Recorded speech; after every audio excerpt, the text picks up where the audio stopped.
नमस्कार भक्त मित्रों और साधकों, आप सभी को गुरु सत्यवान की ओर से बहुत बहुत नमस्कार। आज हम एक बहुत महत्वपूर्ण विषय की ओर चर्चा करने जा रहे हैं। चर्चा का विषय जो है भिन्न भिन्न योनियां, अर्थात कोई पशु योनि में है, कोई बंदर की में, कोई सर्प की, कोई गाय की, कोई भैंस की, कोई कीड़े मकोड़े की, भिन्न भिन्न योनियों में मनुष्य अभी भी विचरण कर रहा है। तो किस प्रकार से विचरण कर रहा है देखेंगे इसके विषय में।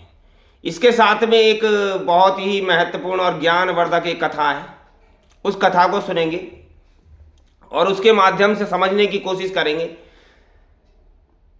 कि आज भी हमारे अंदर कुछ मानवता वाले गुण विकसित हुए या नहीं, अभी भी हम पशु वाली योनि में ही फंसे हुए हैं।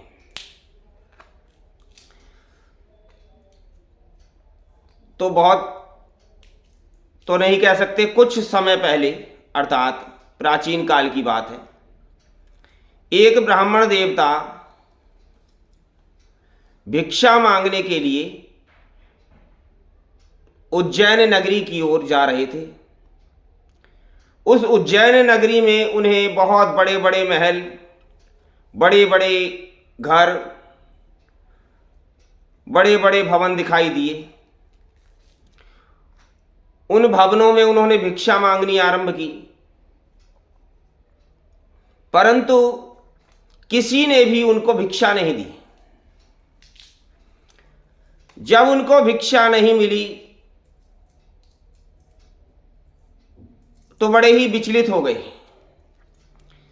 क्योंकि जब सुबह से ही एक अन्न का दाना उन्होंने ग्रहण नहीं किया और संध्या का समय होने चला था 3-4 बजे का, तो बड़े ही विचलित हो गए कि आज तो मैं अपने हाथ से बनाकर, मुझे किसी ने 2 मुट्ठी अनाज भी नहीं दिया, 2 मुट्ठी गेहूं का आटा भी नहीं दिया, मैं किस प्रकार से आज अपना पेट का क्षुधा को मिटाऊंगा,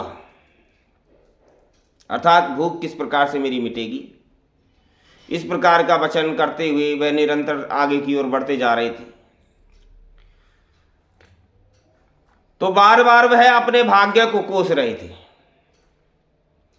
कि मैं कितना दुर्भाग्य हूं, मेरा दुर्भाग्य कितना तगड़ा है, मैं कितना दुर्भागी हूं कि मुझे आज एक अन्न का टुकड़ा भी प्राप्त नहीं हुआ। तो एक पहुंचे हुए सिद्ध संत वृक्ष के नीचे बैठे हुए उनकी बड़बड़ाहट को सुन रहे थे। तो उस संत ने कहा कि हे ब्राह्मण देवता, आप कहां जा रहे हैं और आप कहां से आ रहे हैं, मेरे पास आइए, मेरे समीप आइए। तो ब्राह्मण देव ने उनकी वाणी सुनी और उन संत के पास पहुंचे, जाकर बैठे और बोले कि आप इस प्रकार से क्यों बड़बड़ा रहे हैं, क्यों याचना कर रहे हैं, क्यों परेशान हैं। बोले कि प्रभु, मैं इस बड़ी नगरी में आया और मुझे अभी तक एक अन्न का दाना भी प्राप्त नहीं हुआ। तो वे बोले कि पहले आपको इस चीज को पहचानना होगा कि जिनसे आप याचना कर रहे हैं, जिनसे आप मांग रहे हैं, क्या वह मानव है या किसी पशु से आप मांग रहे हैं। बोला, प्रभु मुझे तो सब मानव ही दिख रहे हैं यहां पर। हे संत जी, मुझे तो सब मानव ही दिखते हैं, मैं कैसे पहचान करूं। तो बोले, देखो मैं बताता हूं आपको। तो अपने पास से कुछ वो एक भभूति निकाल करके देते हैं, कहते हैं इसको अपने माथे से लगा लेना और अब आप नगर की ओर प्रस्थान करो और आगे जब मांगो तो देख लेना ये जानवर तो नहीं है जिससे आप मांग रहे हैं, ये कोई पशु तो नहीं है, कोई पक्षी तो नहीं है।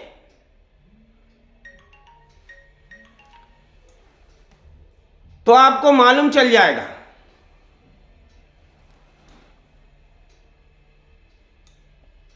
फिर उसके बाद जब मानव कोई आपके सामने आए तब उससे ही भिक्षा मांगना, वह अवश्य आपको भिक्षा देगा।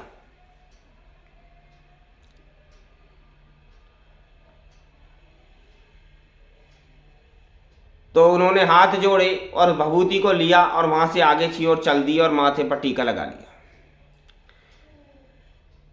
तो जब आगे की ओर बढ़े तो उन्होंने देखा जिस घर में वह मांगने के लिए जा रहे थे वहां पर तो सारे, कोई भेड़िया, कोई बंदर, कोई चीता, कोई कौवा, इस प्रकार से उस घर में बिल्ली बने हुए थे सब। उनकी शिकल देखने में तो इसी प्रकार से लग रही थी, परंतु उनकी चेहरे की जो आकृति थी, जो उनके अंदर के भाव थे, वो एक पशु के समान थे। तो ब्राह्मण देवता को देखकर बड़ा आश्चर्य हुआ और वो आगे की ओर बढ़ गए। तो आगे जाकर के देखते एक कुम्हार अपने बर्तन बेच रहा है। तो उसको भी उन्होंने ध्यान लगा करके देखा तो वह एक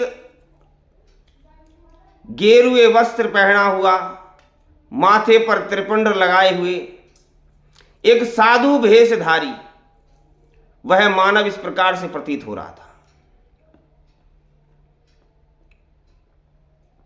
तो उसको देख करके वह इसके पास गई और उससे याचना की कि हे मनुष्यों में श्रेष्ठ, महादानवीर, महातपस्वी और दयालु हृदय वाले, क्या आप मुझे कुछ भिक्षा प्रदान करेंगे? तो उस कुम्हार को इतनी सी बात देख करके, इस प्रकार की वचन सुन करके उनकी आंखों से आंसू बहने लगे। वह एक गरीब कुम्हार था, उसकी आंखों से अश्रु बहने लगे। कहा कि ये मेरा अहोभाग्य है कि आपने मुझसे इस प्रकार की याचना की। मैं भाग्य का बहुत बड़ा धनी हूं कि आप मुझसे मांग रहे हैं, परंतु इस समय पर मेरे पास बहुत थोड़ा सा ही है। मैं आपको बहुत उचित और बड़ी भेंट देना चाहता हूं।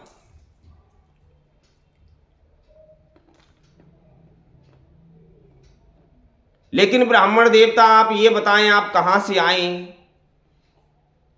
तो उन्होंने अपना सारा ब्यौरा उनको सुनाया। बोला, और आपने मुझे इस प्रकार से संबोधित क्यों किया, जबकि मैं तो एक कुम्हार ही हूं? कहा कि ये कुम्हार का जो शरीर है ये तो आपका एक दिखावटी शरीर है, जो अंदर की आत्मा जिस प्रकार से आपकी शुद्ध हो चुकी है वह एक संत के समान हो चुकी है, उसको मैं देख पा रहा हूं। ऐसे सिद्ध संत ने मुझको ये भभूति जिसको माथे से लगाया और मैं आपके अंदर के भाव को पूरे ढंग से देख पा रहा हूं, आपके अंदर के परिवर्तन को पूरे ढंग से मैंने देखा। इसीलिए मैंने इस प्रकार से आपके जो रूप रंग हाव भाव जो आपके देखे, उसी के कारण से मैंने आपको इस प्रकार से संबोधित किया है। तो बोला, हे महाश्रेष्ठ महाब्राह्मण, मुझे कुछ समय की मोहलत दीजिए, मैं आपके लिए कुछ बंदोबस्त करता हूं। उसके पास इतना धन और इतना पैसा नहीं था कि वो कुछ दे सके उनको। वह एक मटका लेकर आगे की ओर बढ़ा। तो जो समय के अंदर लिखित होता है वो अपनी करवट बदलते रहता है। तो वो घड़े को लेकर के आगे की ओर बढ़ा और उसके लिए कोई ग्राहक के इसके लिए कोई इसको खरीद ले, वह नगर की ओर आवाज लगाने लगा। बहुत सुंदर एक मटका था, उसको सुराही कह सकते हैं, जिसमें इस प्रकार से उसके अंदर पानी पीने की व्यवस्था होती है। वह उसको लेकर के आगे की ओर बढ़ा और उनको ब्राह्मण देवता को वहीं बड़ी इज्जत से बैठाया और उनको कुछ समय प्रतीक्षा करने के लिए कहा। और वह आगे की ओर बढ़ा तो राजा जो था वो जिस पात्र में पानी पी रहा था भोजन करने के पश्चात, वो पात्र उसके होठों में जाकर लग गया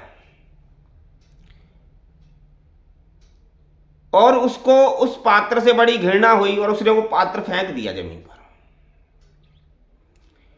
और अपने जो उनके मंत्री थे उनसे कहा कि मुझे अभी बढ़िया से बढ़िया पात्र ला करके दो, अन्यथा मैं तुमको सजा दूंगा। तुम इस प्रकार के बर्तन यहां पर रखते हो जो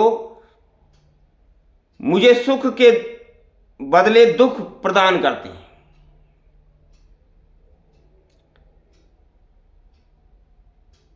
तो मंत्री बाहर की ओर आया महल से, तो वो आवाज लगा रहा था वह कुमार,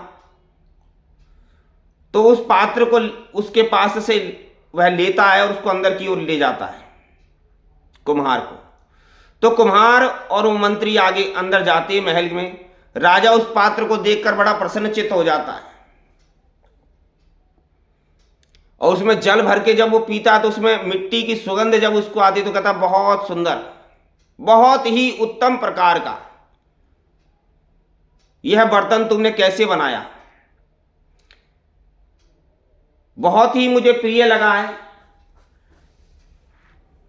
यह कितने का है? बोलता है महाराज यह मात्र 5 रुपए का है। बोलता नहीं, ये 5 रुपए का नहीं, जिसमें राजा पानी पिए वह तो 500 रुपए का होना चाहिए कम से कम। तो बड़ा प्रसन्न होकर के राजा उसको कहते 500 रुपए इस पात्र के और 500 रुपए आपकी मेहनत के, तो उसको पूरे 1000 रुपए दे देते हैं। तो उसको असरफियां 1000 असरफियां देने के लिए होते, तभी वो कुम्हार मना कर देता है कि हे राजन, इसका हकदार मैं नहीं हूं, इसका हकदार कोई और ही है।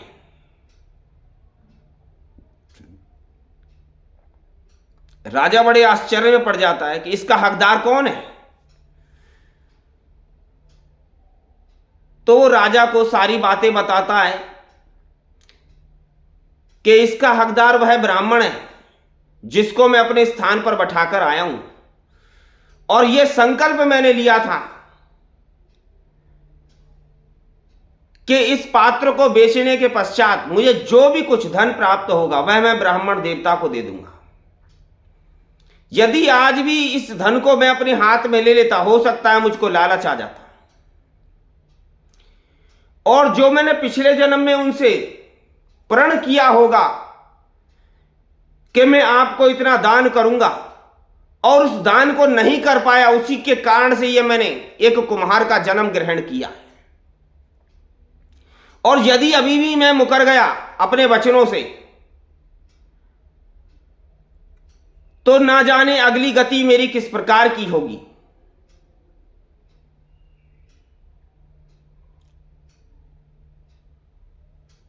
तो राजा उसके इस प्रकार के त्याग को देखकर बड़ा ही विचलित हो जाता है, बहुत ज्यादा प्रभावित हो जाता है। वह उस कुमार के साथ मंत्री को भेजता है और मंत्री उस कुम्हार के साथ जाकर उन ब्राह्मण देवता को और कुम्हार को साथ में लेकर के राजा के समीप आ जाते।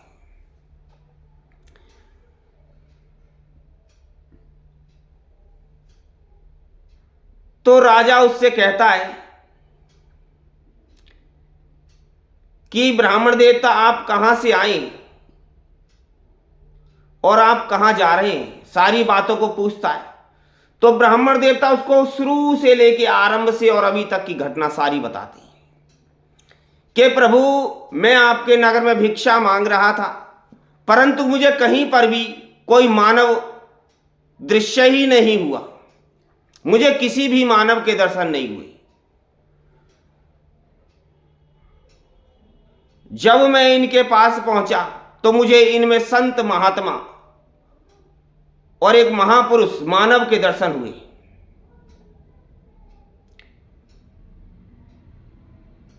तो राजा उनसे कहते हैं, ब्राह्मण देवता से,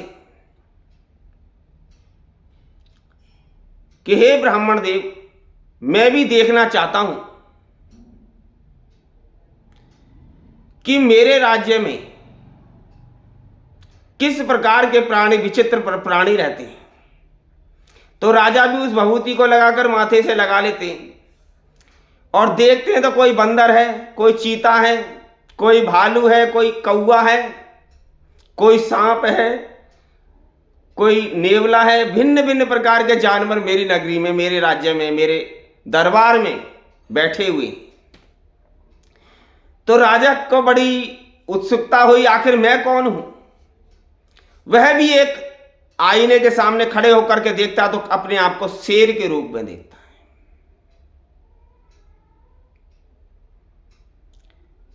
तो राजा को बड़ा आश्चर्य होता है कि जिस प्रकार से जंगल का राजा शेर होता है, उसी प्रकार से इन मानवों के बीच में मैं भी एक शेर के समान ही बैठा हूं।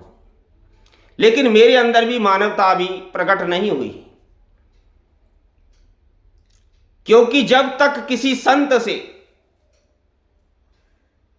किसी सिद्ध पुरुष से आपकी भेंट नहीं हो जाएगी, जब तक आप उनका दर्शन नहीं कर लेंगे, उनकी कृपा के बगैर आपके अंदर मानवता नहीं जाग सकती।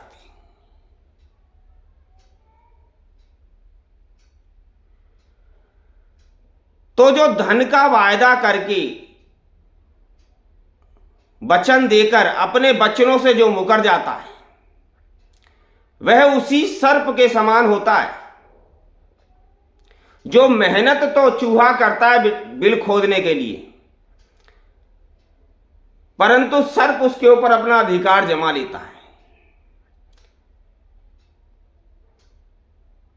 और मेहनत तो मधुमक्खियां करती हैं, परंतु उस शहद को भालू ही खा जाता है।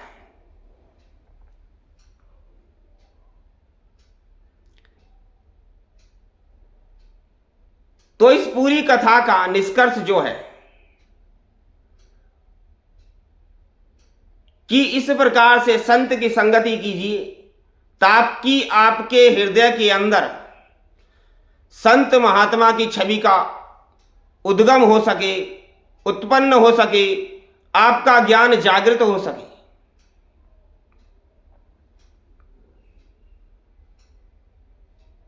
बिच्छू के समान ही नहीं बनना आपको। जो बिच्छू उस मां के गर्भ से जन्म लेता है और उसी मां को खा जाता है,